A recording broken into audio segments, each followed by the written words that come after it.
Graça e paz a todos. Bom dia aos irmãos que estão aqui presentes e aos irmãos que nos acompanham. Hoje a nossa escola bíblica dominical vai ser gravada. Por motivos técnicos, não temos internet hoje. E os irmãos que posteriormente vão ver este vídeo, Deus os abençoe sempre.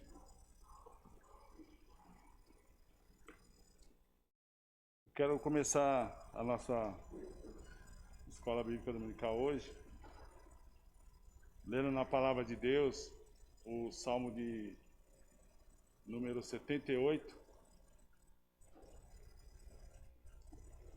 Peço aos irmãos que acompanhem. No livro de Salmos, o Salmo número 78,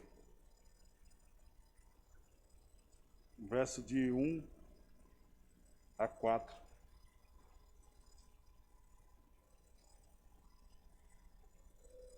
Salmo didático de Asaf. Como diz o título em itálico, didático, é um salmo com um objetivo claro de ensinar. Leiamos. Escutai, povo meu, a minha lei.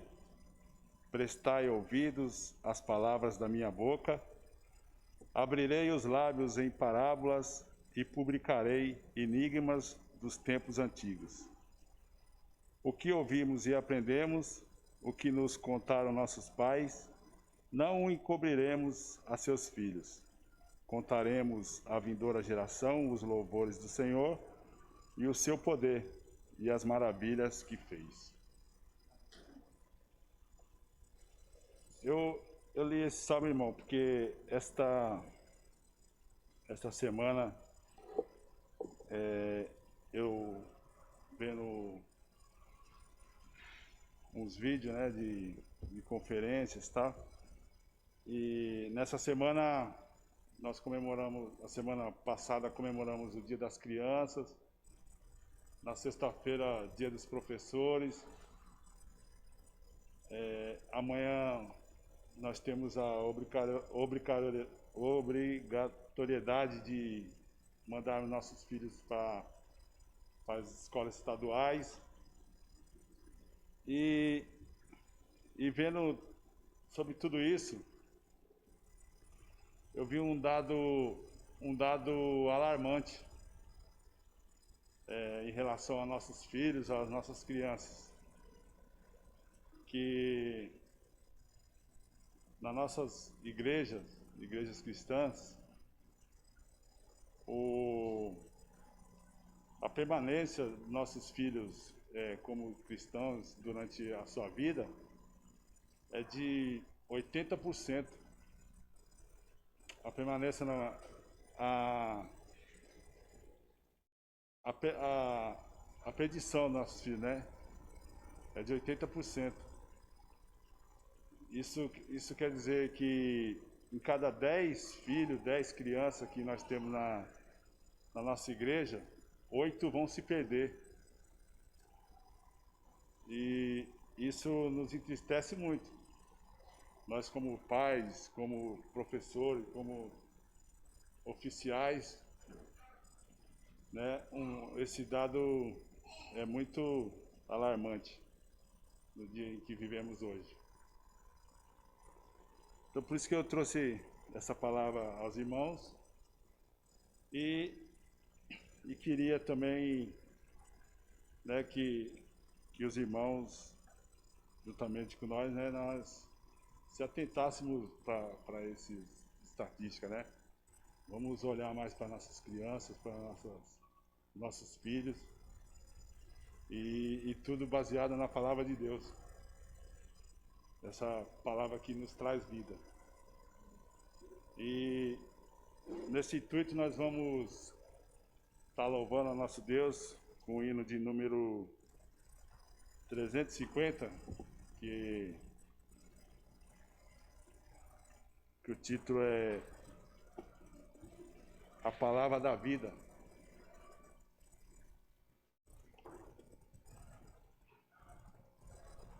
Nós vamos ser acompanhados pela voz do além, do pastor.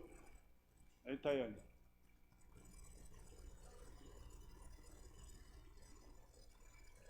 O hino A Palavra da Vida, de número 350. Nós vamos ficar de pé e vamos louvar a Deus, acompanhado a voz do além ali.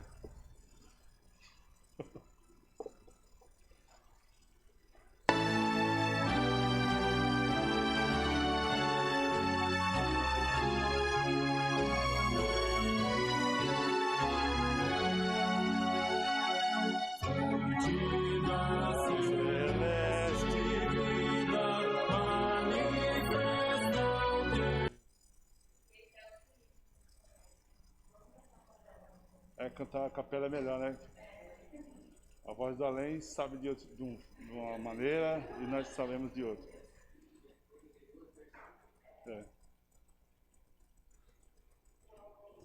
Da celeste vida manifesta o teu poder. Vivifica o sem alento, faz os mortos renascer. Vida eterna, nos vieste conceder. Nos vieste conceder. Ao abrirmos o teu livro, dele emana a luz dos céus. Esclarece todo engano e nos erros e prazeres. Ilumina nossas almas, grande Deus. Nossas almas, grande Deus. Na leitura dessa Bíblia, dá-nos gozo, ó Senhor. Do teu ensino, comunhão e santo amor. Exultamos entoando teu louvor. Entoando teu louvor. Pelo estudo da palavra, aprendemos de Jesus. Oh, concede os belos frutos que essa instrução produz. E gozamos, alegria, vida e luz. Alegria, vida e luz. Amém.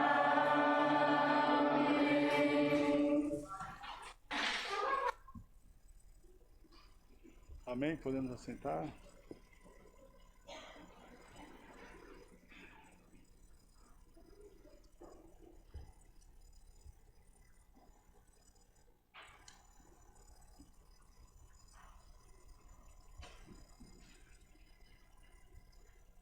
Vamos ter uma palavra de oração antes de nos separarmos em classe.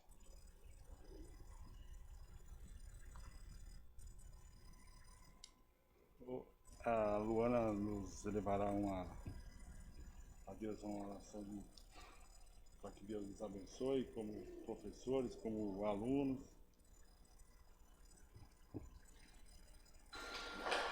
Senhor Deus Pai. Obrigada, Senhor, porque o Senhor nos permitiu acordar, ó Pai. Obrigada pelo ar que respiramos, ó Pai. E obrigada, Senhor, por nos ter trazido aqui, Senhor, para aprender a Tua palavra, Senhor. Pai querido, abra as nossas mentes, Senhor, para que a gente consiga, Senhor, como alunos, aprender dos professores aquilo que o Senhor quer ensinar, ó Pai. Bem como eu também peço para os professores, ó Pai, que eles também consigam, Senhor, aprender com aquilo que o Senhor quer falar, ó Pai. Pai querido, eu peço, Senhor, que o Senhor fale aos nossos corações aquilo que precisamos ouvir, ó Pai, aquilo que nos edifique, Senhor. Pai querido, eu peço, Senhor, que o Senhor nos ajude a guardar no coração para que possamos viver a Tua palavra, ó Pai. Senhor Deus, é no nome do Teu Filho Jesus que eu peço, Pai, e já te agradeço, com perdão dos nossos pecados. Amém. Beleza, Edivaldo.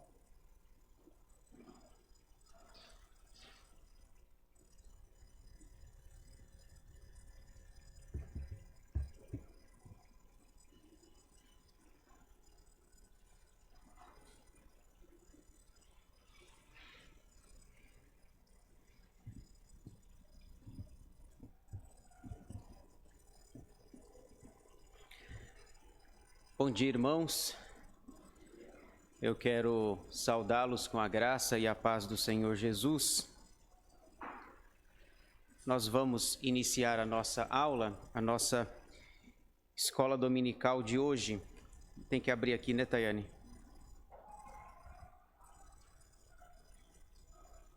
Deixa eu abrir o arquivo. Agora é com você? Tudo aqui?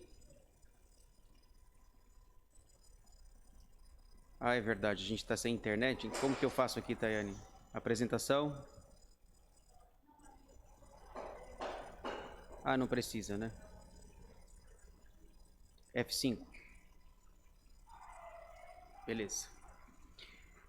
Muito bem, nós vamos iniciar a nossa aula de hoje. Nós estamos com um problema na internet, estamos sem internet provisoriamente. E a nossa ideia é a seguinte: nós vamos dar a nossa aula normalmente e vamos gravar, está sendo gravado, e depois isso vai ser postado posteriormente, até para a gente não perder a sequência, né? Porque nós temos lá já muitos capítulos postados do livro dos Atos dos Apóstolos, então hoje nós gravamos e lançamos depois, tá bom? Eu quero fazer mais uma oração, pedindo a bênção de Deus para a nossa escola dominical. Vamos orar?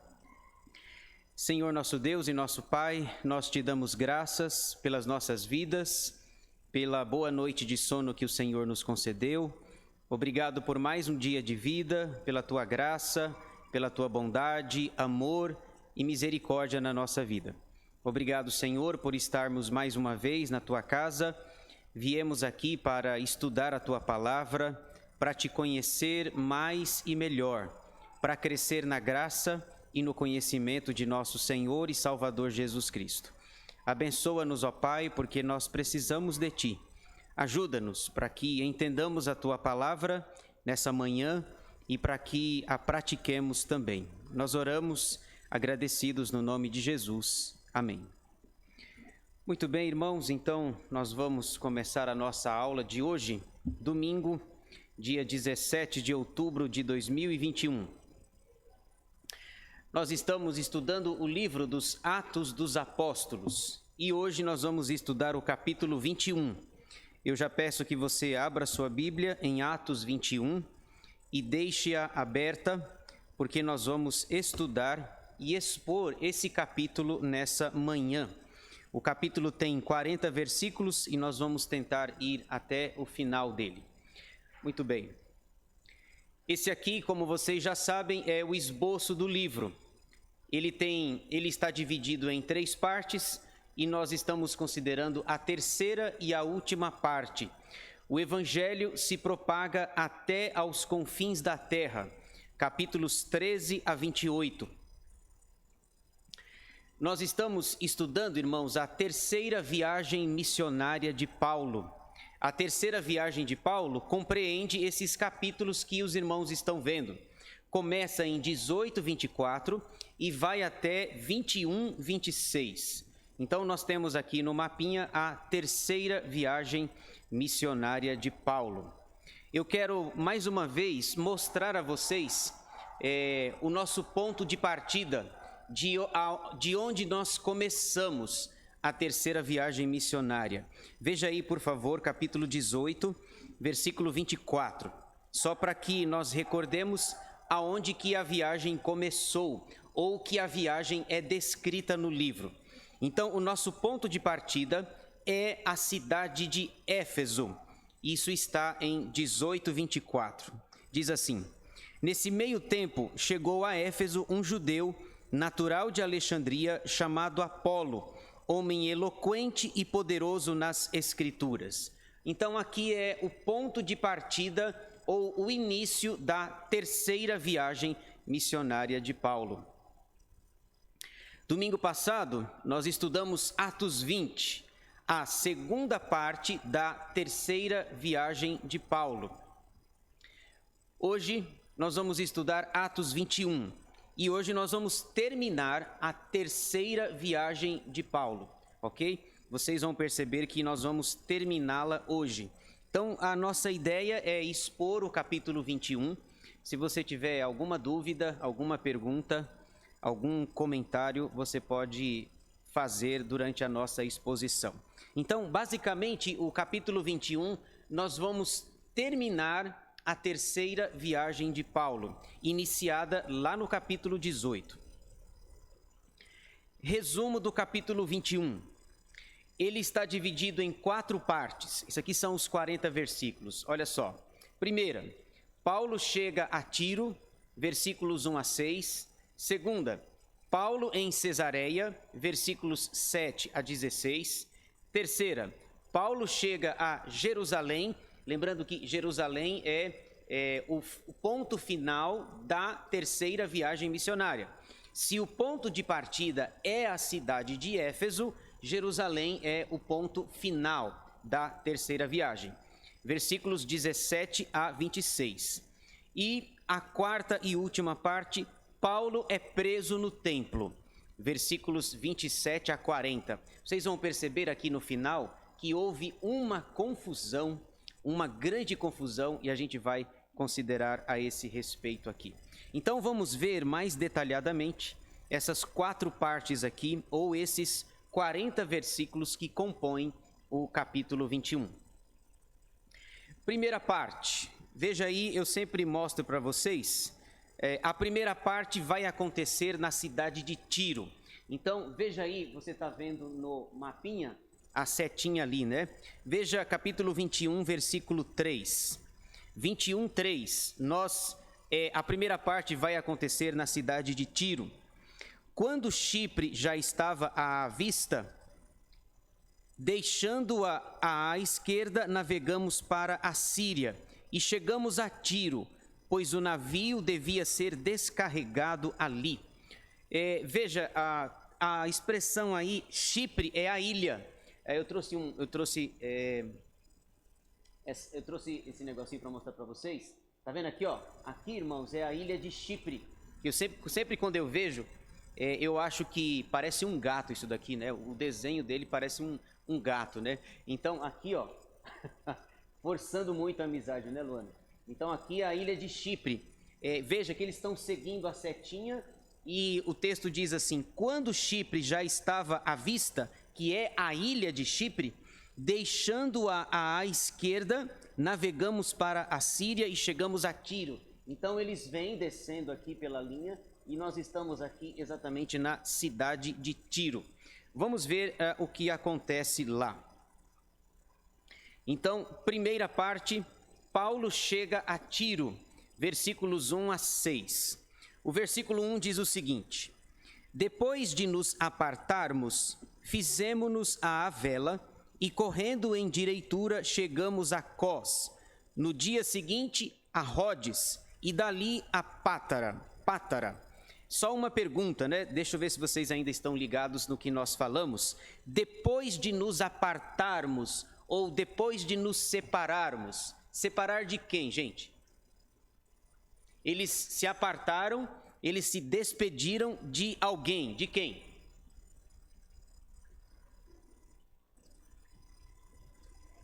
Dos irmãos de Éfeso que estavam em Mileto, certo? Veja aí o capítulo 20, versículo 17. 20, 17. De Mileto mandou a Éfeso chamar os presbíteros da igreja. Então, Paulo vai conversar com esses presbíteros. Lá nos versículos 36 a 38, Paulo vai orar com eles. Eles vão se despedir. Paulo disse que nunca mais veria o rosto desses irmãos. Houve grande choro. Eles entraram no navio, foram embora. Aí o capítulo 21 está na sequência. Depois de nos apartarmos, ou seja, depois da despedida com os presbíteros da igreja de Éfeso, que estavam na cidade de Mileto. Então, eles seguem viagem. Depois de nos apartarmos, fizemos-nos à vela. E aqui, 3 cidades são citadas. Eu trouxe aqui um mapinha para vocês verem mais uma vez. Dá uma olhada aqui, por favor. A cidade de Cós, que não aparece no mapa. Depois nós temos a cidade de Rhodes e Pátara. Então veja, talvez Cós não aparece. Então você tem Mitilene, eles vão descendo e chegaram a Rhodes. Depois chegaram a Pátara, essas 2 cidades. Lembrem-se que eles estão descendo, pela setinha eles estão indo pelo mar, e o objetivo deles é chegar em Jerusalém, certo? Aqui embaixo. E lá, nós vamos terminar a nossa aula em Jerusalém. E houve uma confusão enorme ali. Nós vamos ver daqui a pouco, ok? Então no versículo 1, nós temos...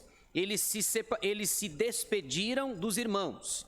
Depois aparece, chegamos a Cós. E veja a expressão chegamos, né? Novamente, Lucas se incluindo na viagem. Chegamos, inclusive eu, certo? Lucas está junto.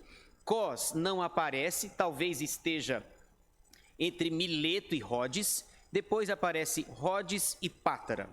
Muito bem, vamos seguir aqui. Vamos ver o restante dos versículos. Versículo 2 agora.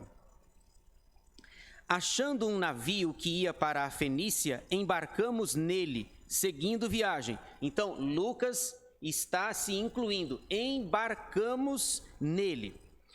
Quando Chipre já estava à vista, Chipre é a ilha que nós mostramos, deixando-a à esquerda, navegamos para a Síria e chegamos a Tiro, pois o navio devia ser descarregado ali. Encontrando os discípulos, permanecemos lá durante 7 dias, e eles, movidos pelo Espírito, recomendavam a Paulo que não fosse a Jerusalém. Então, nós estamos na cidade de Tiro, os missionários chegaram nessa cidade, e lá eles vão passar uma semana, eu ia dizer com os tiranos, né? Mas eu não sei como é que fala. Quem nasceu em Tiro, eu não sei como é que fala, viu, Lúcia? Tirano, tirense, não sei como é o nome. Então eles... Acho que tiranos não deve ser. Os tiranenses, né?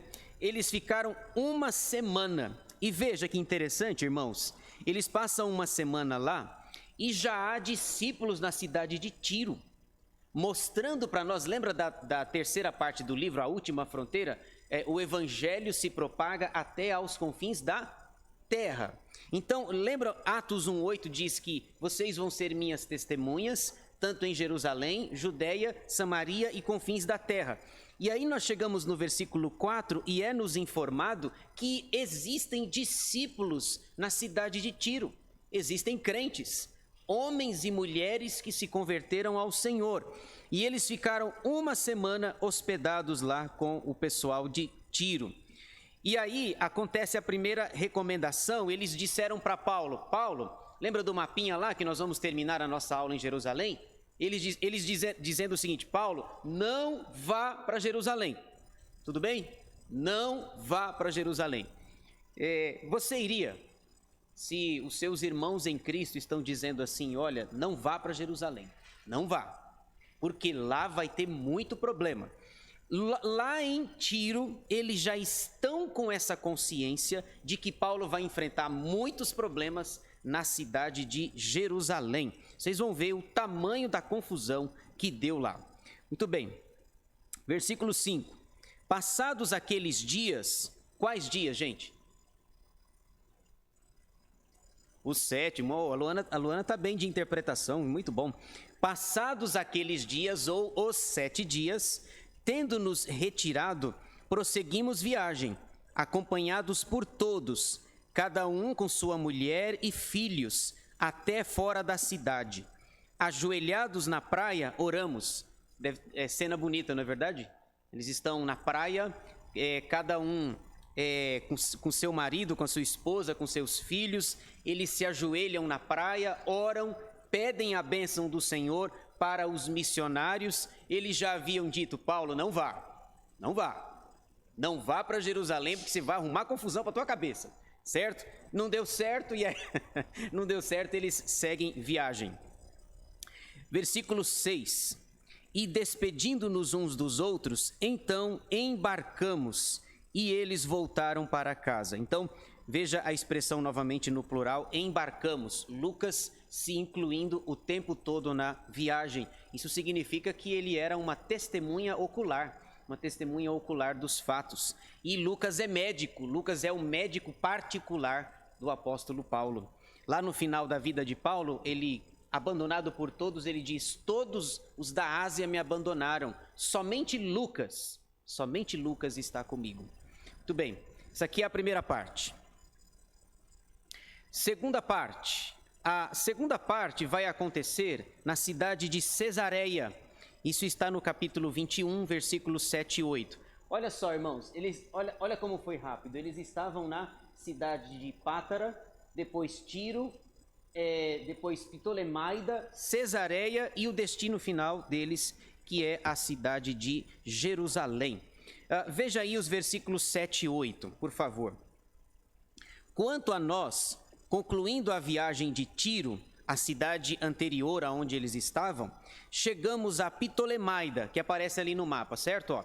Tiro está pertinho de Ptolemaida, onde saudamos os irmãos, passando um dia com eles. Novamente, há irmãos, há discípulos em outras cidades além de Jerusalém, mostrando que a proposta do livro de Atos está acontecendo. O evangelho está se propagando até aos confins da terra. Eles passaram uma semana em Tiro, nessa cidade de Ptolemaida, eles passaram um dia apenas, e eles seguem viagem. Aqui na cidade de Cesareia vai aparecer um personagem muito conhecido nosso. Nós vamos ver, eles vão passar na casa desse personagem aqui, no versículo 8. No dia seguinte, partimos e fomos para Cesareia. Então você vê no mapa, esse episódio aqui vai acontecer na cidade de Cesareia, Cesareia de Filipe. E entrando na casa de Filipe, o evangelista, que era um dos 7, ficamos com ele. Então, olha quem apareceu novamente aqui, Filipe. Lembram-se do Filipe? O interessante é que o texto diz que ele era um dos 7 diáconos, né? Não diz, perceberam? Diz que ele era um dos 7. Lá em Atos capítulo 6 foram escolhidos esses homens, mas não diz que eles eram diáconos. Veja lá, vamos voltar para Atos 6, por favor. Atos capítulo 6, nós temos aí a descrição desse homem de Deus chamado Filipe. Atos 6, 5. É aquele problema lá que as viúvas estavam reclamando porque não estavam sendo assistidas na sua distribuição dos alimentos. Então houve essa proposta de eleger esses homens. Atos 6, 5 diz assim: o parecer agradou a toda a comunidade e elegeram Estevão, homem cheio de fé e do Espírito Santo. Olha ele aí, Filipe é o mesmo do capítulo 21, Prócoro, Nicanor, Timão, Pármenas e Nicolau, prosélito de Antioquia. Então, a gente já viu aqui o Estevão vai ser morto, vai ser apedrejado. Normalmente em Atos, a sequência dos nomes mostra a ordem da importância. Então, primeiro Estevão, o Estevão foi morto. Depois, o segundo nome que aparece é o nome de Filipe. E o Filipe, lá no capítulo 21, ainda está vivo e está morando na cidade de Cesareia. Veja aí o capítulo 8 também. Capítulo 8, versículos 26 até o 40. Nós não vamos ler, mas é apenas para mostrar que é o mesmo Filipe, Atos 8, 26. Um anjo do Senhor falou a Filipe dizendo: dispõe-te e vai para a banda do sul, no caminho que desce de Jerusalém a Gaza. Este se acha deserto. Ele se levantou e se foi. É o Filipe que vai evangelizar o eunuco. O eunuco que estava voltando de Jerusalém, estava lendo uma profecia de Isaías sem entender. E Filipe pergunta: você entende o que você está lendo? E aí Filipe chega na carruagem e evangeliza o etíope. Muito bem, agora volte para o capítulo 21. Agora no capítulo 21 nós temos uma informação nova, que até então nós não sabíamos. Que ele era casado, certo? Filipe era casado e que tinha 4 filhas. E elas ainda profetizavam, né? Versículo 9 vai dizer isso. Tinha 4 filhas donzelas que profetizavam. Então, não nos é dito se ele tinha filho homem, por assim dizer, mas ele tinha 4 filhas e estas profetizavam. De alguma forma, elas ensinavam, falavam do evangelho. Ok? Então, novamente, e interessante que o Filipe já conhecia Paulo, certo? Filipe já conhecia Paulo, porque provavelmente o Filipe ou estava presente no apedrejamento de Estevão, ou ele com certeza soube notícias, não é? Porque se alguém que é apedrejado e as pessoas não tinham tantas pessoas como hoje, certamente o Filipe sabia. Foi aquele homem que deu, ele não jogou nenhuma pedra, o Paulo não jogou nenhuma pedra no Estevão. No entanto, o texto diz que ele deu voto favorável. Eu sou a favor de que vocês o apedrejem, de que vocês o matem. E ainda diz Atos 8 que Paulo segurou as roupas dele para que ele fosse apedrejado. Então, veja como as coisas são. Filipe lá atrás ou presenciou ou com certeza ficou sabendo do apedrejamento de Estevão, e agora algum tempo passou, e sabe o que acontece? Ele recebe Paulo na casa dele.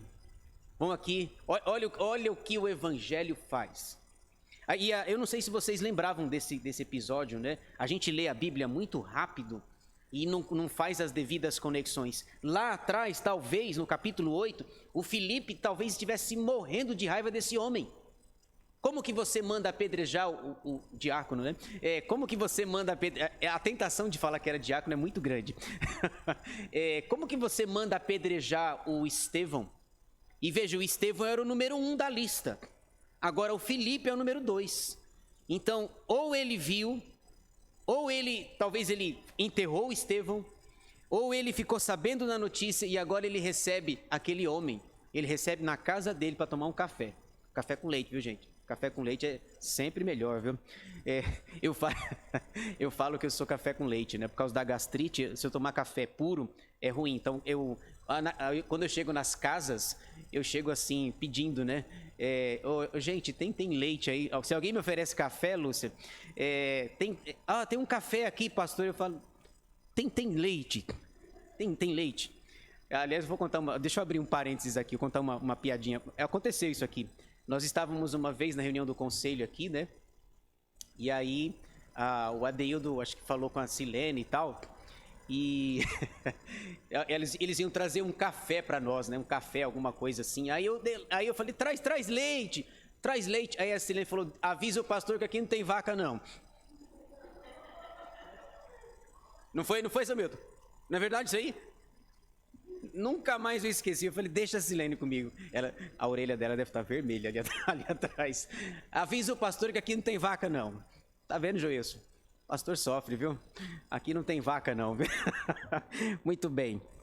Tudo isso para dizer que a importância da hospitalidade. A importância da hospitalidade. O Filipe, que talvez estava morrendo de raiva desse homem, olha como pessoal, o mundo é pequeno, né? O mundo é pequeno. E agora ele está recebendo na casa dele o apóstolo Paulo. E a caravana, né? São pelo menos... Quantas pessoas tem lá, gente, na caravana? Pelo menos? Paulo, Silas, Timóteo e Lucas. Pelo menos 4 pessoas lá, ok? Tem que fazer um café gostoso e eu ia falar rango, né? E um rango também. Muito bem, então eles estão na casa de Filipe. O tempo passou, mas olha o que o cristianismo é capaz de fazer. Agora, o texto continua, versículos 10 e 11, vai aparecer aí esse personagem que nós já ouvimos também, Ágabo, o profeta Ágabo, versículos 10 e 11. Demorando-nos ali alguns dias, ali é na casa do Filipe, certo? Ali na casa do Filipe. Desceu da Judeia um profeta chamado Ágabo, e, vindo ter conosco, tomando o cinto de Paulo, ligando com ele os próprios pés e mãos, declarou: isto diz o Espírito Santo, assim os judeus em Jerusalém farão ao dono deste cinto, e o entregarão nas mãos dos gentios. Irmãos, esse Ágabo já apareceu.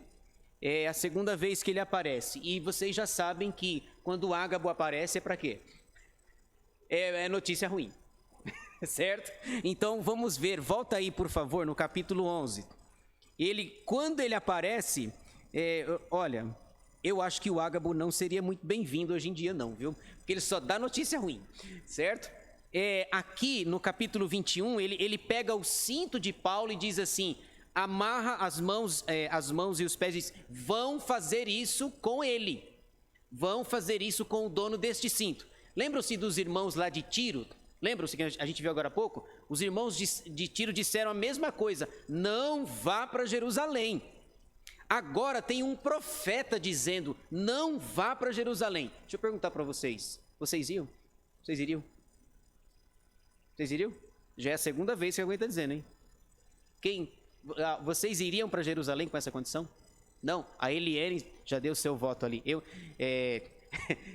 Como diria o Kiko, né, atendendo a milhares de pedidos, eu não vou. Muito bem, veja aí capítulo 11, versículo 28, que o Ágabo aparece novamente. Deixa eu ler o 27 também, 11 e 27. Naqueles dias desceram alguns profetas de Jerusalém para Antioquia. Então, aqui, só lembrando, né, Jerusalém é a base da igreja judaica e Antioquia a base da igreja gentílica. Aí aparece o Ágabo novamente. E apresentando-se um deles, chamado Ágabo, dava a entender, pelo Espírito, que estava para vir grande fome por todo o mundo, a qual sobreveio nos dias de Cláudio. Então, ele faz essa primeira profecia aqui no capítulo 11, dizendo: olha, gente, vai haver uma grande fome. Uma fome mundial, e aconteceu mesmo. Cláudio, aqui que nós já falamos, Cláudio foi o imperador romano que antecedeu Nero. Cláudio foi o imperador dos anos 41 a 54 depois de Cristo. E o Ágabo diz: vai ter uma grande fome na terra. E essa fome, inclusive, a gente lê muito rápido o texto, depois isso vai mobilizar os apóstolos a levantar mantimentos, ofertas para os pobres. 1 Coríntios 16, capítulo 16, versículos de 1 a 4, Paulo está recomendando à igreja que junte ofertas, donativos, coisas referentes às necessidades dos irmãos. Sabe por quê? Pela profecia de Ágabo. Pela profecia de Ágabo. Vai haver uma grande fome e isso trouxe, inclusive, o imperador expulsou de Roma todos os judeus. E eles tiveram que sair da cidade por causa dessa fome. Como a fome só vai ficar em Roma quem é romano, os judeus serão expulsos. Então, a primeira profecia fala de uma fome mundial. A segunda profecia desse Ágabo fala que ele prende as mãos e os pés e diz: vão fazer a mesma coisa. Às vezes, quando eu li o texto, eu fiquei na dúvida: ele amarrou as mãos dele ou as mãos de Paulo? Ele amarrou a si mesmo ou ele amarrou a Paulo? O que vocês acham? A si, né? a si mesmo. Ele amarrou as mãos e os pés e disse assim: vão fazer exatamente isso com Paulo quando ele chegar lá em Jerusalém. Não vá para Jerusalém, Paulo, não vá. E aí já é a segunda vez, né? Lembra daquele aviso, daquele ditado? Quem avisa, amigo é. Quem avisa, amigo é. Vamos ver, vocês acham que Paulo vai ou não vai? Vai, né? Ele vai. Muito bem, vamos ver aqui versículos 12 a 14. Quando o pessoal ouviu essa profecia, eles já estavam escaldados com Ágabo, né? Porque talvez eles soubessem, bom, o Ágabo disse que ia ter uma fome mundial, e teve. Agora ele está dizendo que Paulo vai ser preso em Jerusalém. Talvez algum engraçadinho dissesse, é melhor você acreditar nele. É melhor você acreditar. Quando ele profetiza, ele acerta, né? Veja só, a reação quando as pessoas souberam. Versículo 12. Quando ouvimos estas palavras, tanto nós como os daquele lugar, da cidade de Cesareia, rogamos a Paulo que não subisse a Jerusalém. Pelo amor de Deus, Paulo, não vá. Não suba. Não vá, porque os irmãos de Tiro já te avisaram. Agora o profeta está te avisando. Não vá. Olha a resposta dele. Então ele respondeu: que fazeis chorando e quebrantando-me o coração? Pois estou pronto não só para ser preso, mas até para morrer em Jerusalém pelo nome do Senhor Jesus. Vocês chamariam isso de prudência ou de teimosia? Há teimosia aqui ou não? A palavra é obediência. Obediência. Mesmo ouvindo os faróis. A palavra é obediência. Então eu já sou desobediência. Desobediência. Se ele não vai... Porque eu acho Então eu já sou desobediente. Eu acho que também não vai, né? Paulo dá a impressão aqui que Paulo tinha certeza, né, do que ele tinha que fazer. Então, caso fosse para ele não ir, Deus ia mudar alguma coisa no coração dele.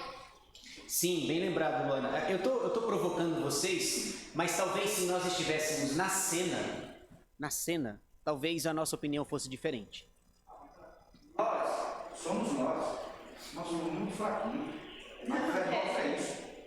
Paulo não. Sim. Eu entendo. Naquele momento, ele tinha certeza que ele poderia ir, que não ia acontecer nada. Não, vai acontecer, né? Vai acontecer. Mas na cabeça dele não ia acontecer. Não, mas eu acho que ele está Não, ele está dizendo aqui, ó. Ele tinha uma... Eu acho que ele estava preparado. Ele está preparado. Então ele ia. De qualquer maneira ele ia.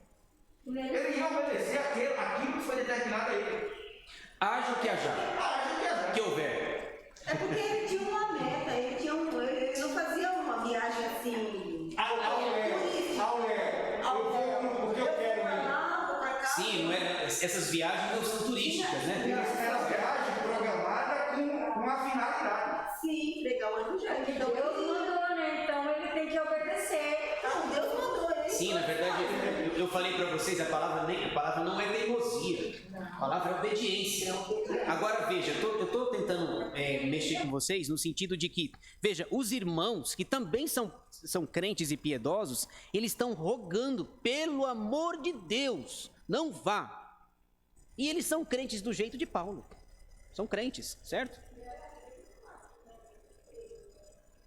Rogamos, ele pode se Eles não estão pedindo, certo?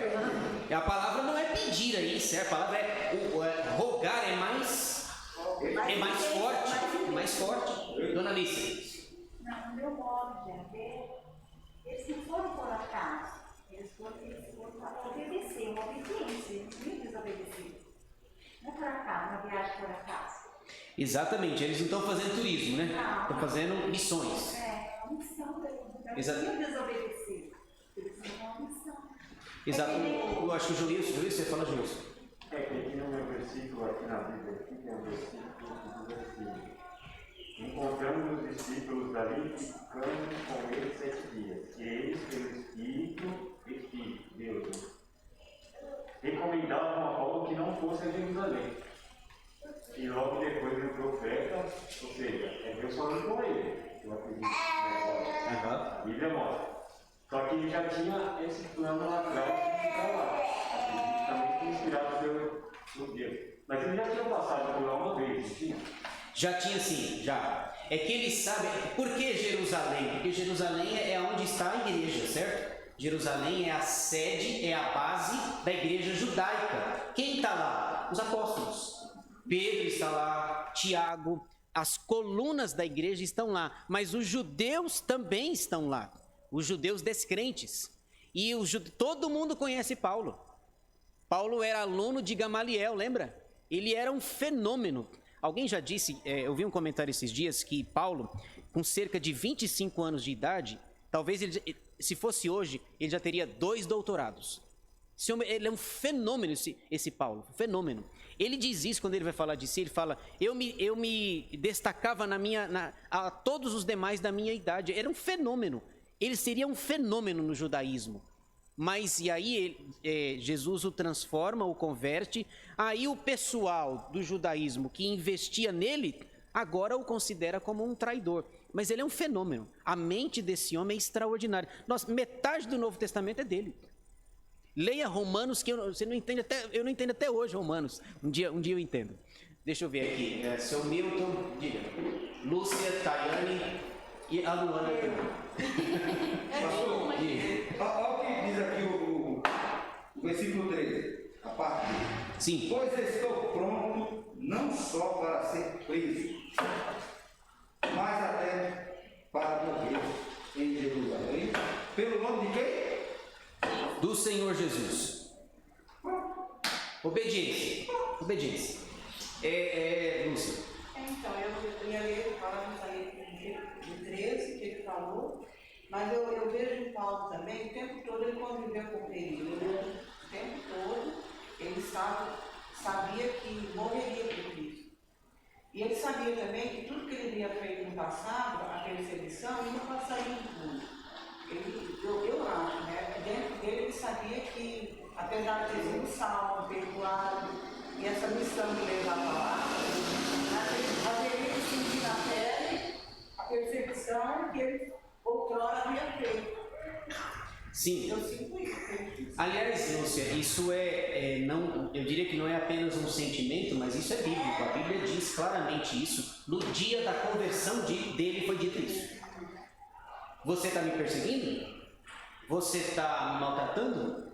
Você deu voto favorável para o apedrejamento de Estevão? Isso é dito no dia da conversão dele. Eu vou mostrar para você o quanto me importa sofrer pelo meu nome. Você não me perseguiu? Agora, pois eu vou te perseguir. Quem disse isso foi Deus. Eu vou mostrar para você. Isso vai ser o ministério. Por exemplo, mesmo se tivessem 20 pessoas falando, 20 opiniões diferentes, 20 lugares dizendo para ele não ir, ele ia. E ele não é teimoso, ele é obediente. A questão do apedrejamento de Estevão, Deus permitiu, porque tudo é permitido por Deus. Mas uma coisa dessa também, todos aqueles que participaram também não ficariam impunes. Porque Sim. É justo que venha um escândalo, mas há de quem provocar, Sim. né?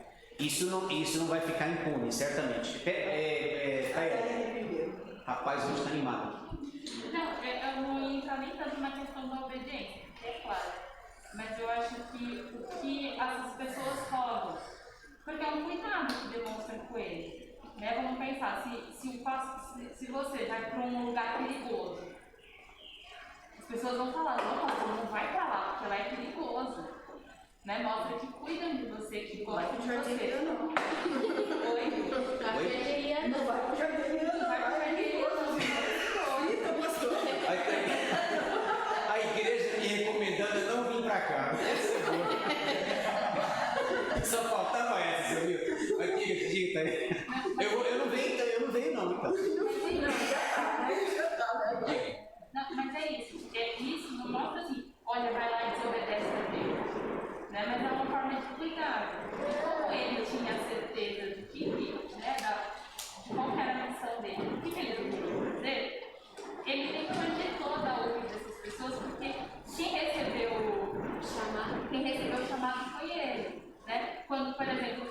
senhor que o senhor não dá para ele. Se alguém falar assim, ó, pastor, eu acho que não dá para o senhor ser pastor, mas quem recebeu o chamado não foi você? Então você tem que ter certeza, não, eu fui chamado para isso, então eu vou correr atrás, mesmo que as pessoas não por enquanto não vejam isso. E eu acredito que Paulo foi a mesma coisa, ele que recebeu o chamado. Então quando as pessoas deram essa recomendação para ele não aceitou, não porque ele nossa, não estou levando em consideração o tal, mas porque ele tinha recebido o chamado e ele sabia, ele tinha certeza do que ele estava fazendo. Que sim, era perigoso, mas que fazia parte da trajetória dele. Exatamente, eu concordo com a sua visão. Ele está consciente o tempo todo. Raquel? Então, é isso também. Isso que ela estava falando, eu ia falar mais ou menos assim. A primeira vez que Deus se revela para ele, já falou isso que a gente falou agora, né? Que você vai ver o que é bom para tosse. Né? E é xarope. Né? Xarope, né? Você vai ver. Então, lá em Gálatas ele fala mesmo, né? Ninguém me impeça, porque eu recebi esse chamado. Eu tenho a marca de Cristo na minha vida. Então eu vou para aquele lugar, ninguém me impeça. E ele sabia o que aconteceu com Jonas, né? Isso é melhor. Caso não vá, né? É melhor. Agora, eu estou levantando tudo isso porque assim, é que talvez a nossa resposta seja mais fácil hoje, porque a gente já sabe o final da história. Mas imagina que, eu sempre falo isso, né? Leia com a cabeça lá. Esses irmãos estão sendo sinceros. Esses irmãos estão mostrando cuidado, como a Tayane falou. Eles não são pessoas desleixadas. Eles estão mostrando proteção. No entanto, Paulo tem algo maior. Certo? Paulo tem algo maior. Tem também, pastor, essa questão assim, às vezes você mostra a preocupação dos outros, fala, será que não é Deus me avisando? Né? Aconteceu assim, não muito a ver, mas quando eu tirei minha habilitação, quando eu não tirei, mas quando eu fui fazer estava fazendo a prova prática, tinha a possibilidade de eu pagar aquele quebra. Só assim eu consegui tirar minha habilitação. E eu fui conversando com várias pessoas e as pessoas falavam assim, Pedro, vai, paga, não tem problema. Não é porque se você não pagar, você não vai ter a sua habilitação. Só que eu estava me sentindo tão mal com aquilo, e mesmo as pessoas aprovando essa possibilidade, eu não me sentia bem. E aí eu orei muito, eu falei assim, quer saber, eu não vou tirar. Fui reprovada 5 vezes. Hoje eu não tenho minha habilitação, mas eu tenho certeza que se eu tivesse, eu não estava contente com a habilitação, porque eu tinha pago. Né? Então, mesmo as pessoas indo contra, eu fiquei firme naquela ideia, sabe? Então, eu acho que talvez, hoje, igual que eu falou, hoje é fácil você olhar e falar assim, Paulo foi obediente. Mas você ouvir as pessoas que cuidam de você, falar assim, não vai, às vezes você pode pensar assim, será que é Deus que está me falando isso para eu não ir? Para eu não fazer isso? Exato, e é como o Joilson falou, as pessoas, é o Espírito Santo que está dizendo para não ir. Né? O Espírito está revelando para não ir. Pastor, uma dúvida, né? Que o senhor falando, né? Que nisso tudo é o Espírito Santo que está falando com o povo, né? Que o povo está falando com Paulo. Será que não, assim, né? Será que não seria Deus testando a fé e a obediência de Paulo? Eu acho que né? Sim, a questão da fé, da obediência, tem sim. Agora, é aquilo que nós estamos falando, ele tem convicção de algo maior.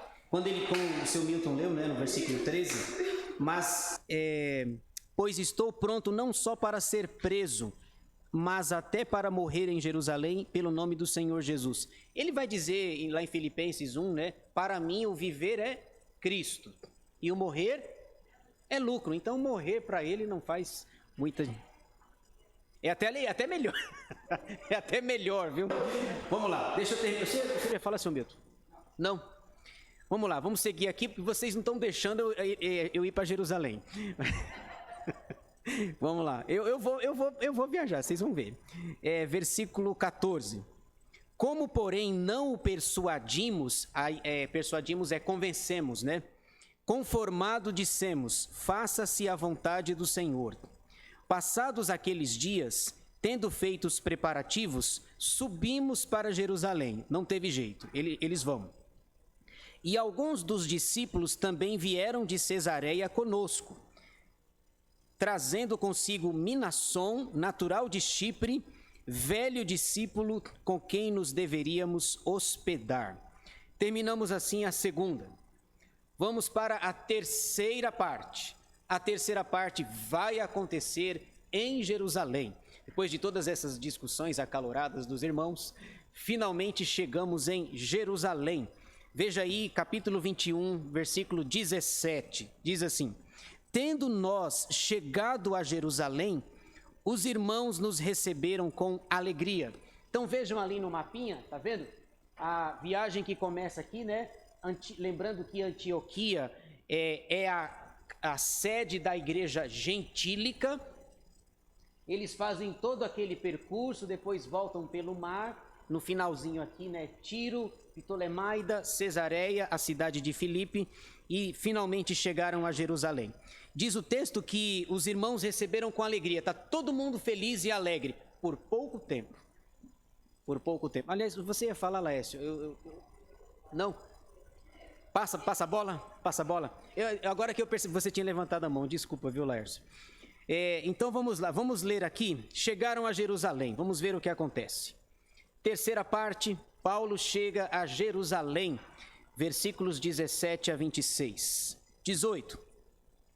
No dia seguinte, Paulo foi conosco encontrar-se com Tiago e todos os presbíteros se reuniram com ele. Lembram-se desse Tiago? O Tiago é o que presidiu o concílio lá, o primeiro concílio da igreja presbiteriana de Jerusalém. Não tinha presbiteriana. Desculpa, Elizabeth, foi mais forte que eu. A Elizabeth ri, né? Tô brincando, tô provocando ela aqui. Ela diria que foi batista. Tô brincando, viu? O Tiago é o mesmo que presidiu o concílio de Jerusalém. Lá em Atos 15, lembra daquela questão que a gente conversou? Precisa ou não precisa circuncidar os gentios, lembra?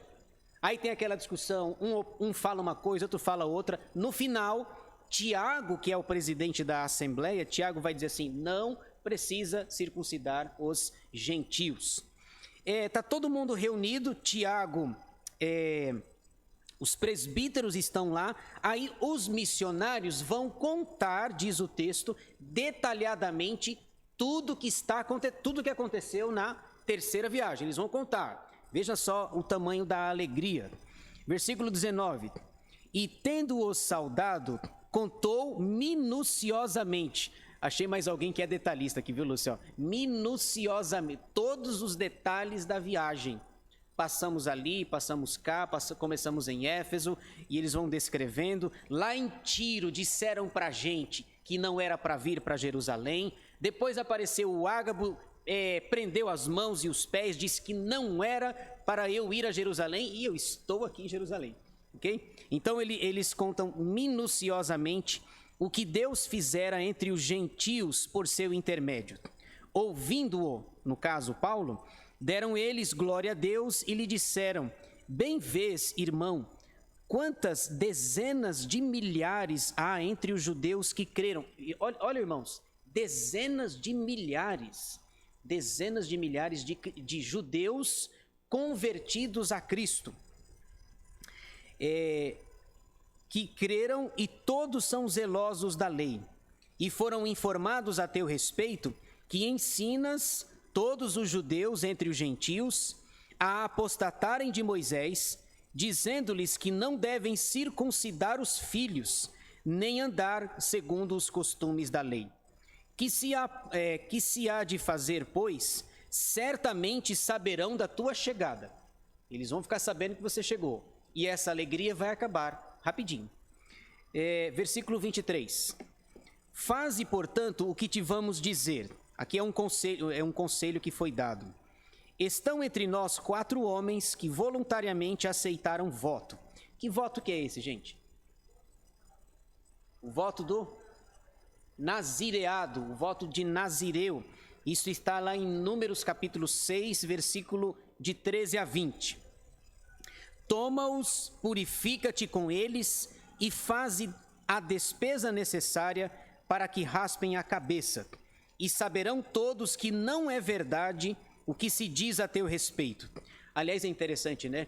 O que as pessoas falam de nós nem sempre é a realidade. Isso é fato.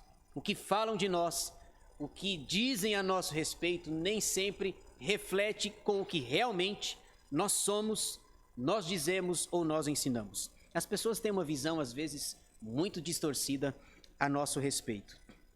E que, pelo contrário, andas também tu mesmo guardando a lei. Quanto aos gentios que creram, aqui provavelmente quem está falando isso é Tiago.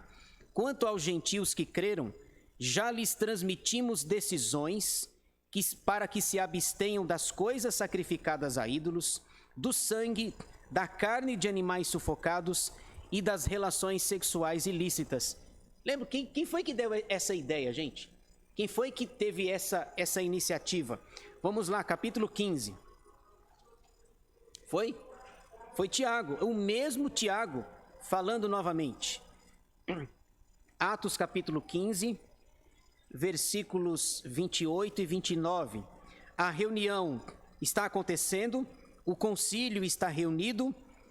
Você pode ver aí no capítulo 15, no versículo 7, Pedro vai falar. No versículo 12, você tem Barnabé e Paulo vão falar. E no versículo 13, Tiago, o mesmo, vai falar. Depois que eles terminaram, Barnabé e Paulo, falou Tiago dizendo: irmãos, atentai nas minhas palavras. 2 pontos. Aí o texto segue, ele vai dar opinião, a opinião dele é aceita. E lá no versículo 28 nós temos a seguinte descrição. Atos 15, 28. Pois pareceu bem ao Espírito Santo e a nós não nos impor maior encargo além destas coisas essenciais, que vos abstenhais das coisas sacrificadas a ídolo, bem como do sangue, da carne de animais sufocados e das relações sexuais ilícitas. Destas coisas fareis bem se vos guardardes saúde. Percebam, Tiago em Atos 15, Tiago em Atos capítulo 21. Ele diz no versículo 25, com relação aos gentios, nós já passamos as instruções, já demos as regras que eles devem seguir. Quanto aos gentios que creram, aí tem essas, já transmitimos decisões, as decisões do capítulo 15 do Concílio de Jerusalém. Essa que fala epístola, essa escrita foi eles que se encarregaram de... Exatamente. Bem lembra, Paulo e Silas, e tal, não lembro, no mínimo Paulo e Silas, né? Levaram a carta, a decisão. Versículo 26. Então Paulo, tomando aqueles homens, os 4 homens que foram ditos anteriormente, no dia seguinte, tendo-se purificado com eles, entrou no templo. Eles estão no templo de Jerusalém, acertando o cumprimento dos dias da purificação, até que se fizesse a oferta em favor de cada um deles. Então, Tiago e os presbíteros dão esse conselho para ele, né? Aproveita esses 4 homens que decidiram voluntariamente fazer um voto de nazireado, vai lá, raspa a cabeça, paga as despesas, cumpre esse ritual judaico, porque o pessoal vai chegar aí, os judeus vão chegar e eles vão perceber que não é verdade as coisas que estão sendo ditas a teu respeito. Não vai adiantar nada. Não vai adiantar nada. Ele obedece, observe que ele é obediente, certo? Ele obedece a Deus, ele obedece ao Espírito Santo, ele obedece a Tiago. Ele obedece a Tiago e os presbíteros. Então, ele e esses 5 homens, aliás, eu não tenho ideia da despesa, mas não é barato não fazer isso aqui, viu? Não é barato. Se a gente lê Números capítulo 6, tem que levar um animalzinho, melhor, 1 ano, macho, sem defeito. Não, isso não vai sair de graça, não. E a despesa é para 5. Paulo e mais os 4 homens lá que aceitaram o voto. Então, faça isso para que, quando eles chegarem, isso possa dar uma amenizada. Muito bem, vamos ver a parte final aqui, o tumulto que eu falei para vocês aqui. Veja só, a 4ª parte também acontece em Jerusalém. Veja novamente o versículo 17. Tendo nós chegado a Jerusalém, os irmãos nos receberam com alegria. Muito bem. Quarta parte, Paulo é preso em Jerusalém. Vejam, irmãos, o tamanho do tumulto e da confusão que vai acontecer nos versículos 27 a 40. Diz assim: quando já estavam por findar os 7 dias, os 7 dias foi o período que eles estabeleceram para o voto, para o cumprimento do voto, ok? Quando a gente fala do voto do nazireado, havia 2 tipos de voto: o voto permanente e o voto temporário. O voto permanente era aquele para a vida toda. E a Bíblia vai falar, pelo menos, creio que dois personagens bíblicos mostram que fizeram voto permanente. Vocês lembram quem? Sansão fez, né? O anjo visitou lá a esposa eu ia falar a esposa do marido dela, né? Como que chamava o pai do Sansão, gente? Manoá. E a mãe? Manuela.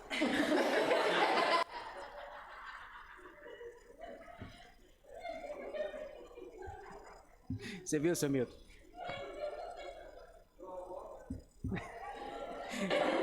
É melhor ficar quieto, né, seu Milton? Mano, que ela tá inspirada hoje. Ei, Cléber, me ajuda aí, Cléber. Aonde é que ela viu Manuela? Deixa eu ver. Então, a visão, voltando aqui, viu, Cléber? Voltando, o anjo apareceu para a Manuela, ok? Como diria o professor, lembra do professor Raimundo? Lembra que ele fazia assim, ó? Lembra que falava? E o salário, ó. Muito bem. Vamos em frente. Essa foi boa, viu, Lúcia? Eu podia ter ficado quieto, viu? Vamos lá. O Sansão, o Samuel provavelmente é um nazireu permanente também. E outra possibilidade, João Batista, talvez. João Batista provavelmente um nazireu permanente. Então nós temos pelo menos essas 3 possibilidades, ok? Tudo isso por causa da mãe, né? A mãe incentivando, né? A Manuela, vamos, você vai ser nazireu. A Manuela dizendo. Vamos lá. Heresias 3:5, viu? Quando já estavam por findar os 7 dias, os judeus vindos da Ásia, tendo visto Paulo no templo, alvoroçaram todo o povo e o agarraram gritando. Eles estão gritando já chega gritando já, né? Olha só. E detalhe, eles não tiraram Paulo assim, por favor, né? Por favor, retire-se desse recinto sagrado. Não, eles vão arrastar Paulo. Vão arrastar, olha só. Eles já chegam gritando, né? Eu tenho um colega que diz assim: recorre aos gritos quem não impera com a razão. Gostou dessa, Lúcia? Recorre aos gritos quem não impera com a razão. É assim mesmo. Gritando: israelitas, socorro! Este é o homem que, por toda parte, ensina todos a serem contra o povo. Olha quantas acusações. Contra a lei e contra este lugar. Ainda mais, introduziu até gregos no templo e profanou este recinto sagrado.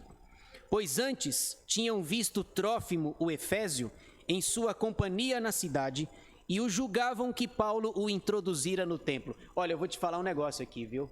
Eles viram Paulo com esse homem chamado Trófimo na cidade. E eles disseram o quê? Que ele estava na igreja. Perceberam o negócio? Viram Paulo com o Trófimo, provavelmente um amigo, um convertido também. Viram Paulo conversando na cidade e disseram: não, ele estava na igreja. Ele estava dentro do templo. É incrível um negócio desse. E aí eles já chegam gritando, eles já chegam errados, mentem e diz assim: Paulo trouxe, porque não podia, né? Paulo trouxe um gentio para dentro do templo. Israelitas, socorro, socorro. Olha, se vocês me virem na cidade, digam que eu estou na cidade, viu? Ok? Se eu tiver... eu vi o pastor, eu vi o pastor em tal... Gente, conta o lugar direito, por favor, hein? Certo? Aliás, eu nem digo a vocês, uma vez, no ano passado, ainda bem que ninguém me viu, no ano passado eu fui buscar o documento da igreja, e a ata da igreja lá no cartório, e eu passei lá na igreja da Sé, viu, gente? Passei lá e tal, olhei assim de um lado para ver se não via o seu Milton por lá e tal. Não conta não, rapaz. Não conta não, que o Zé, eu tô feio com o Zé Márcio, viu? Olha, eu não devia ter falado, né? Eu olhei assim, eu tinha curiosidade, né? Eu falei, eu quero entrar nesse negócio aqui. Olhei assim, parece a Lúcia, não é Lúcia não.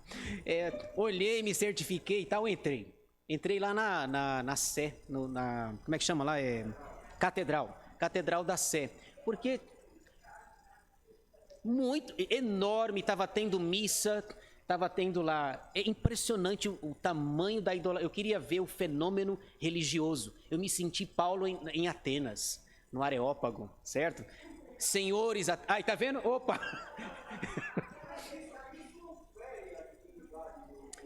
Claro. Claro. Aí eu olhei, observei, eles estavam vendendo fitinhas, vendendo uma série de coisas, a missa rolando lá, e um negócio enorme, e uns locais meio subterrâneos assim, sabe? Para entrar lá você tinha que pagar. Aí eu não descia, tem uma parte subterrânea lá, né? Mas enorme. Tem uma parte que liga Do outro lado. A gente vê a parte de cima e acha que é pequeno, mas o negócio é enorme. Então eu fui lá e tal, fiz umas não fiz. Vamos lá. Agora veja, alguém por maldade, se tivesse me visto, diz assim: nós vimos o pastor indo na missa, né? Indo no horário da missa. Eu estou tentando fazer uma ligação aqui, né, com o texto. Então, viram Paulo na cidade e disseram: Paulo entrou na igreja e levou um gentio chamado Trófimo. Então, olha só o carinho deles com Paulo aqui, versículo 30. Versículo 30. Agitou-se toda a cidade, havendo concorrência do povo, e agarrando a Paulo, arrastaram-no para fora do templo, e imediatamente foram fechadas as portas, porque a ideia é: fecha tudo e limpa, porque está contaminado, né? Porque ele entrou com um gentio chamado Trófimo. Procurando eles matá-lo, chegou ao conhecimento do comandante da força que toda a Jerusalém estava amotinada.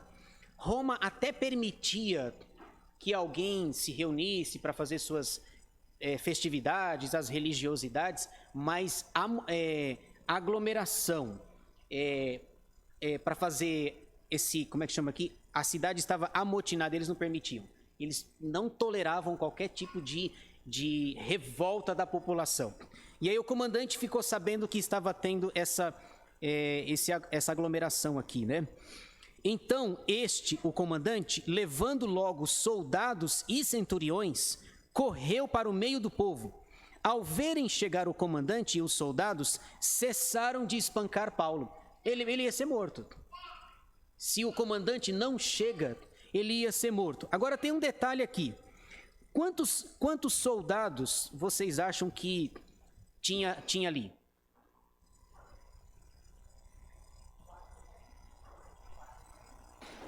Quatro. Centuriões aqui fala, um centurião, já fala de 100. Isso, quantos soldados ali? Para proteger um homem. 320, alguma coisa assim. Uns 400, mas... Você viu, o Ibope sempre faz isso, né? Pelo menos, chutando por baixo, pelo menos 200. A conta bem baixinha, tá? Porque são centuriões no plural, um centurião, 100, certo? 2 centuriões, 200, certo? Chutando por baixo, supondo que seja o mínimo, né? Então você tem os centuriões mais os soldados, 210, 220, no mínimo, para acabar com aquela algazarra ali, com aquele alvoroço. Qual é o criminoso? O que o cara está fazendo? Falando de Jesus, pregando o evangelho, certo? E isso até o final de Atos vai ser meu Deus do céu, vai ser esse problema seríssimo aqui. Então, veja, talvez 400, mas chutando baixo, porque se Lucas dissesse assim, ele levou 3 centuriões, 4 centuriões, certo? Como não é dito, então nós temos aqui esse número aqui nesses centuriões. Pelo menos 200 soldados para acabar com a rebelião ali. Versículo 33. Aproximando-se o comandante, apoderou-se de Paulo e ordenou que fosse acorrentado com 2 cadeias, perguntando quem era e o que havia feito.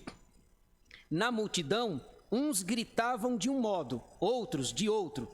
Não podendo ele, porém, saber a verdade por causa do tumulto, ordenou que Paulo fosse recolhido à fortaleza. Olha como Paulo foi tirado do lugar ali, olha só.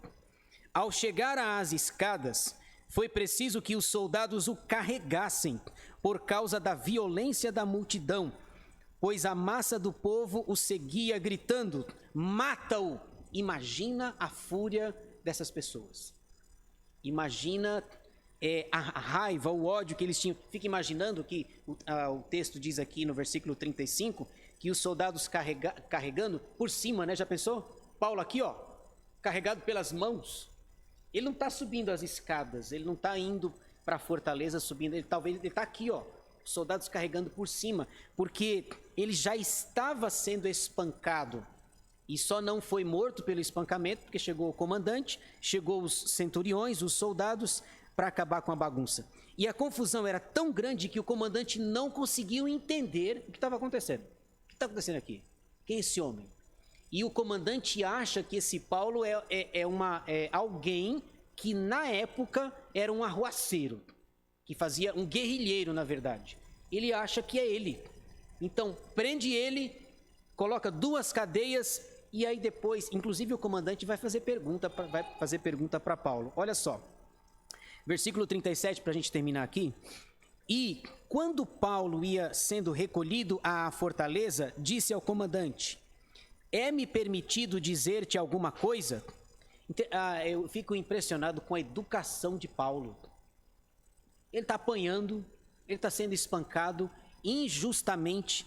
E aí aquela confusão toda, quando ele viu que podia, ele falou, eu posso falar? Exato. Se fosse a gente, por muito menos. Soltava os cachorros, né? Soltava os cachorros. Eu posso falar, comandante? Posso falar? E é interessante que às vezes, não é o caso aqui, mas os personagens bíblicos, eles dizem assim, eles chamam de senhor, né? Chamam a pessoa de senhor. Exatamente, educação, respeito, né? A gente já estaria soltando os cachorros aqui há muito tempo, né? Muito bem. Aí olha o comandante. Paulo faz uma pergunta e ele responde outra pergunta, né? Respondeu ele, sabes o grego? Peraí, você está falando grego? Então, versículo 38, ele acha que prendeu um arruaceiro da época. Versículo 38, não és tu, porventura, o egípcio que há tempos sublevou e conduziu ao deserto 4.000 sicários? Alguém tem uma versão diferente de sicário aí?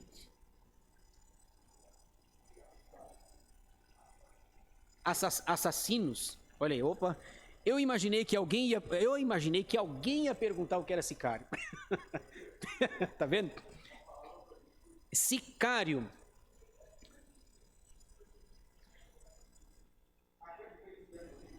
Oh, calma, cara. Rapaz, aqui é Manuela. Daqui a pouco alguém vai falar de Manuela Dávila aqui, viu? Opa. Manuela, os milicianos cariocas, né? Ó, dona Alicia, o professor Raimundo tinha razão, viu?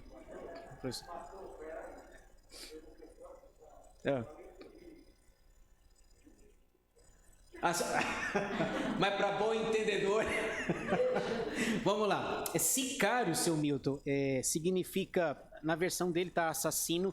Uma outra versão que eu consultei tá guerrilheiros, alguma coisa assim. Então, havia um egípcio e ele liderava 4.000 guerrilheiros. Levou essas pessoas ao deserto para influenciar essas pessoas. O comandante falou, não é você, não é você. Você não é aquele cara lá que... Pegamos o homem, pegamos o líder. Aí ele diz, não sou eu não, você está me confundindo. Não sou eu, certo? Então a ideia é, esse homem, esse egípcio, que a gente não tem muita informação dele, ele liderava esses homens, 4.000 guerrilheiros, provavelmente querendo rebelião contra Roma. É por isso que o comandante, uma das razões também, né? É por isso que o comandante já leva 5 centuriões para acabar com esse negócio. Ele acha, nossa, pegamos o... Sabe quando aparece na televisão um cara bem... procura-se. Meu pai eterno, viu? Tá vendo? Ô, Clécia. Hoje eu tô... Como diria Calvino nas institutas, eu tô lascado hoje, viu? Vamos lá. Manuela... olha só, Manuela, Lázaro, milicianos do Rio, do Rio, ok? Aí veja, Paulo vai dizer que não sou eu, vocês não pegaram o homem lá. Versículo 39, respondeu-lhe Paulo, eu sou judeu, veja, eu sou judeu e não egípcio, natural de Tarso, cidade não insignificante da Cilícia. Olha só, e rogo-te que me permitas falar ao povo. Pelo amor de Deus, deixa eu falar. Já apanhei, né? Já apanhei, já fui espancado, fui quase morto. Deixa eu falar. Aí veja, como é que o texto termina? Obtida a permissão, Paulo, em pé na escada, fez com a mão sinal ao povo. Fez-se grande silêncio e ele falou em língua hebraica, dizendo... Olha, no versículo 37 ele fala em grego, no versículo 40 ele fala em hebraico. Ele faz um sinal, calem a boca, seus miseráveis. Não está isso, não. Calem a boca, seus miseráveis, tal. Isso aqui, eu diria, né? Eu diria tranquilamente isso aqui, de boa. A Lúcia também tá boa hoje, viu? De carteira. Lúcia, a Lúcia me conhece bem, viu? Vocês não sabem com quem vocês estão falando, viu? Tá aqui, ó, não ia valer nada, viu, Lúcia? Ó, tá aqui minha carteira de ministro. Não ia valer nada, certo? Criado aos pés de Gamaliel, muito bem. Fez-se grande silêncio e ele falou em língua hebraica, dizendo, 2 pontos. Semana que vem a gente diz. Não vou dizer nada hoje não, senão vocês não vêm semana que vem, ok? Joilson, se estiver de folga, eu digo tudinho semana que vem, ok? E ele falou em língua hebraica dizendo, 2 pontos. Cenas dos próximos capítulos, ok? Semana que vem a gente estuda, se Deus quiser, o capítulo 22. Algum comentário, gente? Alguma contribuição aí? Nossa aula hoje foi muito produtiva, personagens da Bíblia, da história, muito bom. E mesmo assim, com a obediência dele, Deus colocou, né, na hora certa, os homens para ajudar ele, né? Então, até aí, Deus ainda está com ele, né? Está indo, né?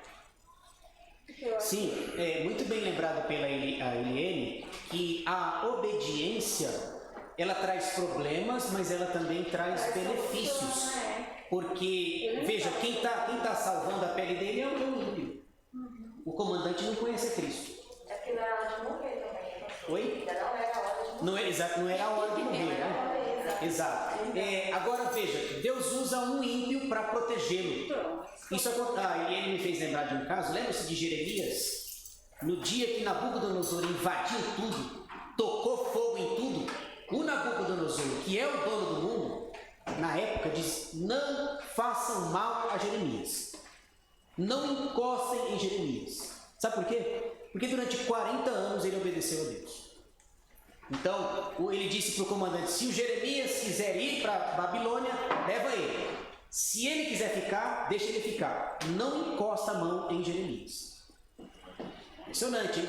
E o homem tem o poder, se ele dissesse, mata, ele mata. Ok? Então, a obediência, ela também é premiada. Muito bem lembrado pela Eliane. Pastor, eu sei que o foco, né, do espancamento está sendo Paulo e tudo mais. Onde estavam os outros 3? Como que era o nome dos outros lá? Silas. Silas. Porque o Paulo, ele fez um voto, aí ele tinha o direito de ir na igreja lá fazer assim, para pagar aquele voto. Então, acho que esses outros não fizeram, né? Então Paulo estava sozinho nessa hora. Olha, tem duas possibilidades, Joana. A primeira é que o Paulo é o líder da caravana, é o líder. Lá atrás a gente viu que o líder era o Barnabé, né? Agora mudou, agora Paulo é o líder da caravana. Então pega o líder, pega o cabeça. E a segunda possibilidade é que os outros 3 deveriam estar tomando café na casa da Manuela. Ah, eu tenho que descontar, né, Lúcia? Tô brincando, viu? É isso, irmãos. Semana que vem a gente continua. E se vocês puderem, leiam o capítulo 22 para domingo que vem. Deus abençoe, irmãos.